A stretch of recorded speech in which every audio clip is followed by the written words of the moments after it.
रीवा जिले में शासन प्रशासन की तानाशाही के अलग ही किस्से हैं। इसीलिए तो कहा जाता है कि रीवा जिले में अपना अलग कानून चलता है। यहाँ न सुप्रीम कोर्ट का पालन होता है, न हाई कोर्ट का, न कोई प्रशासन है, न कोई संविधान, न ही कोई नियमों का पालन करता है। यहाँ अगर चलता है तो रीवा प्रशासन का अलग ही कानून और सिक्का चलता है। जी हाँ, मध्य प्रदेश शासन के पूर्व मंत्री और अनुसूचित जाति के नेता बिरंदा प्रसाद के घर में नियम विरुद्ध तरीके से घर में बुलडोजर चलाकर प्रशासन ने अपनी तानाशाही और मनमानी को प्रदर्शित किया है।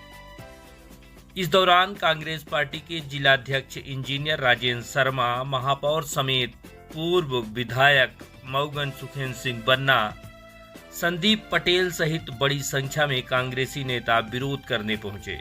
मनमानी तरीके से कार्यवाही का विरोध जताने कांग्रेस पार्टी के नेता संदीप पटेल मौके पर पहुंचे थे, जिनके साथ पुलिस ने मारपीट और बर्बरता की है। आप खुद सुनिए इस संबंध में कांग्रेस नेता संदीप पटेल का क्या कहना है। अब आप देख रहे हैं किस तरह से पुलिस प्रशासन इस मध्य प्रदेश के भारतीय जनता पार्टी के राज्य में यहाँ से डिप्टी सीएम और प्रेजेंट के विधायक हैं, उनके रहते हैं। गरीब हमारे पूर्व विधायक दलित हैं, दलित समाज साथी समाज से आते हैं। दलित राजवासी का उनका ये देखिए 1994 की रजिस्ट्री है, 30 साल पहले नगर निगम से नक्शा पास है। वो गरीब आदमी का मकान गिरा और नगर निगम ने कहा कि इसमें जो स्ट्रा बनाया गया उसको हम गिराएंगे, पूरा घर गिरा रहे हैं। ये अत्याचार की हद है। एक तरफ मोहन यादव जी कहते हैं कि दलितों और ओबीसी और अत्याचारों की सरकार है, और हो क्या रहा है यहाँ पे सब कागज है, रजिस्ट्री है, नक्शा है, खतरा है। सुप्रीम कोर्ट भी कहता है, लेकिन सुप्रीम कोर्ट को सुनने वाला कोई नहीं है। सीधे तानाशाही चल रही है। पुलिस प्रशासन आप देख रहे हैं कैसे हमको उठा के यहाँ से मारते हुए यहाँ लेके आ रहा है। एसडीएम आया नहीं, तहसीलदार कहते हैं कि साहब मेरे से मतलब नहीं है, ये नगर निगम गिरा रहा है। नगर निगम कहता है कि जो अवैध बना है वो गिरा रहे हैं। तो हमने कहा जमीन किसकी है? नगर निगम कहता है कि जमीन तो इनकी है पर हम गिराएंगे। अब किसकी सह है नहीं मालूम है। हो सकता है हमारे रीवा के विधायक महोदय, मध्य प्रदेश मुख्यमंत्री महोदय इस जमीन को आवश्यकता पड़ गई हो, या किसी अपने साथी संगठन को दिलाने की जरूरत पड़ गई हो।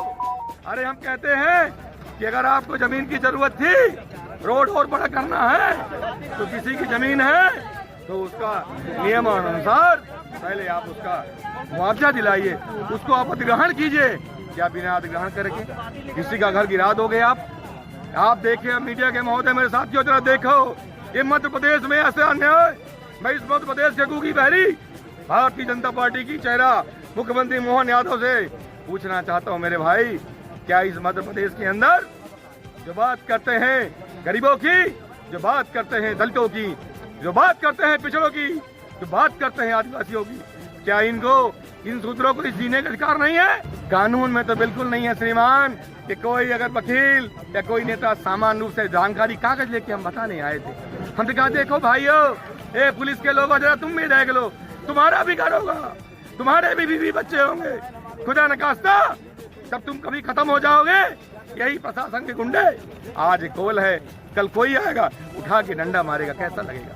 एक तरफ पुलिस कहता है, प्रशासन कहता है किसी को मारोगे मुकदमा लगेगा। यहाँ कौन मुकदमा कायम करेगा? अरे सैया भाई, कोतवाल तो चोर का है डर, ये वो सरकार है। खुलेआम गुंडागर्दी, खुलेआम रियो में तानाशाही, जिसकी जमीन चाहे गिरा दो। जरा यहाँ से नक्शा उठाओ, सीधा नाक उठाओ, रोड ऐसी है। सब बड़े लोगों का कब्जा है। जो राजेंद्र शुक्ला के लोग हैं, जो उसके पैसे वाले लोग हैं, उनको सबका जमीन छोड़ दिया। एक गरीब आदमी, ये विधवा उसकी खड़ी हुई है, ये उसकी बेटी खड़ी हुई है, और ये लोग डंडा मार रहे हैं, कल से इनको भगा रहे हैं। अब कह रहे हैं कि कोई कागज तुम्हारा नहीं मानेंगे, मैं गिरा दूंगा, मैं यहाँ रोड बना दूंगा। अरे साहब, हमारे घर में बना दोगे? अरे हमारा घर तो दे दो। अरे प्रशासन को करना था नियमानुसार, प्रशासन पहले रोड की जांच करता, नापे, हमारी जमीन चाहे वहां दो। लेकिन ये अत्याचार, इतना बड़ा अत्याचार इस मध्य प्रदेश में पहले कभी नहीं हुआ है। वहीं मौके पर पहुंचे रीवा महापौर अजय मिश्रा बाबा समेत कांग्रेस पार्टी के जिलाध्यक्ष इंजीनियर राजेंद्र शर्मा ने पुलिस और प्रशासन द्वारा अमानवीय एवं बर्बरता का व्यवहार किए जाने को लेकर कड़ी निंदा की है और कहा कि यह अमानवीय और नियम विरुद्ध है। इस विषय को लेकर कांग्रेस जिलाध्यक्ष ने जोरदारी से विरोध किया है और थाने में एफआईआर दर्ज करने को लेकर शिकायत भी दर्ज की गई है। देखिए, आज जो बोधा बाग है वार्ड क्रमांक 7, उसमें कांग्रेस के पूर्व जिलाध्यक्ष बृंदा प्रसाद जी का घर था और भवन बना हुआ था। बृंदा प्रसाद जी पूर्व मंत्री भी है मध्य प्रदेश शासन के। आज उनके घर में अचानक से नगर निगम का अमला पहुंचा और वहां मौके पे तहसीलदार भी मौजूद थे और पुलिस भी मौजूद थी और उस भवन को गिराया जाने लगा। हमारे कांग्रेस पार्टी के सहयोगी साथी संदीप पटेल जी उस समय वहां किसी कारणवश वहां से निकले और मौके पे पहुंचे और उनके द्वारा तत्काल इस बात पे आपत्ति दर्ज की गई और उन्होंने तमाम ज़मीन के सभी कागज़ इकट्ठा किए परिवार वालों के साथ और उन्होंने हम लोगों के संज्ञान में बात लाई कि ये गलत और विद्वेषपूर्ण कार्यवाही हो रही। बृंदा प्रसाद जी अनुसूचित जाति वर्ग के थे, कांग्रेस के जिलाध्यक्ष थे, पूर्व मंत्री थे और हमने जब उसके कागज़ की जांच पड़ताल की, मौके पे महापौर भी पहुंचे, हमारे साथ सुखेंद्र सिंह बन्ना हमारे पूर्व विधायक और प्रदेश कांग्रेस कमेटी के महामंत्री भी पहुंचे और हम सब जब देखा तो हम लोगों को एक बात समझ में आई कि ये कार्यवाही किसी भी तौर पे न्याय संगत नहीं। वो भवन को नगर निगम गिरा रहा था, तहसीलदार वहाँ मौजूद थे, नगर निगम के जो आला अधिकारी वहाँ मौजूद थे। उन्होंने कहा कि ये भवन जो है ये आवासीय का नक्शा पास हुआ था और इसका व्यावसायिक उपयोग चल रहा है, इसलिए गिरा लिया गया। हमने कहा इसके लिए तो कंपाउंडिंग का प्रावधान है और रीवा में अनेकों ऐसे निर्माण हैं जिनके नक्शे पास दूसरे तरीके से हैं और निर्माण दूसरी तरीके से हो रहा। नगर निगम के हमारे महापौर जो कांग्रेस पार्टी के हैं, इन्होंने अनेकों बार कमिश्नर को चिट्ठी लिखी अवैध निर्माण तोड़ने के खिलाफ, तो उनके खिलाफ तो कार्रवाई नहीं की जा रही। दूसरी चीज़, बात वहाँ किसी को कुछ नहीं समझ में आ रही थी, वो तो किसी के आदेश से, किसी प्रभावशाली व्यक्ति के आदेश से वहाँ पहुँचा गया था और उसे गिरा दिया गया था भवन को। वहाँ तहसीलदार ये कहने लगे कार्यवाही नगर निगम कर रही है। नगर निगम वालों से हमने बोला तो उन्होंने कहा कि इन्होंने शासकीय भूमि में निर्माण किया। जब हमने कहा कि अगर शासकीय भूमि में निर्माण किया है तो उनकी भूमि कहाँ है बृंदा प्रसाद जी की, और इसमें 1994 में आपने नक्शा कैसे पास किया था? नक्शा पास है, उसमें रजिस्ट्री में चौहद्दी दर्ज है कि सामने बोदा रोड है, पीछे सैनिक स्कूल की भूमि है, बाएं इसकी भूमि है, दूसरी तरफ सैनिक स्कूल की भूमि है। जब सब स्पष्ट रूप से लिखा हुआ है उसमें, तो किस तरीके से वो नंबर के पे आपने गिराया? अगर वो सड़क के लिए आवश्यक था तो आपने उसका भूमि अधिग्रहण किया गया।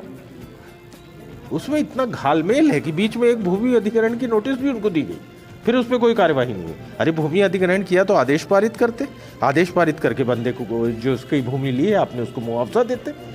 अगर वो अवैध निर्माण है तो उनकी भूमि 645 वर्ग फीट वहाँ है। अगर उन्होंने कुछ अतिरिक्त निर्माण किया तो आप मात्र अतिरिक्त निर्माण गिराते। अगर उन्होंने आवासीय में नक्शा पास किया तो इन्होंने उसका डायवर्शन व्यावसायिक में करा लिया है। 2023 में इन्होंने डायवर्शन करा लिया। अब जब डायवर्शन व्यावसायिक हो गया, अब अगर भूमि का उपयोग किसी ने बदल लिया तो आप उससे कंपाउंडिंग करके और उसकी फीस ले लेते। किस आधार पे एक गरीब आदमी का आपने एक ऐसा व्यक्ति जिसकी समाज के प्रति कोई सेवा रही होगी, तब वो विधायक बना, तब वो मंत्री बना, क्योंकि उसकी समाज के प्रति सेवा थी, ऐसे आदमी का घर आप कैसे गिरा सकते हो दादागिरी के जोर पे और किसी बड़े आदमी, किसी बड़े प्रभावशाली मंत्री के इशारे पे?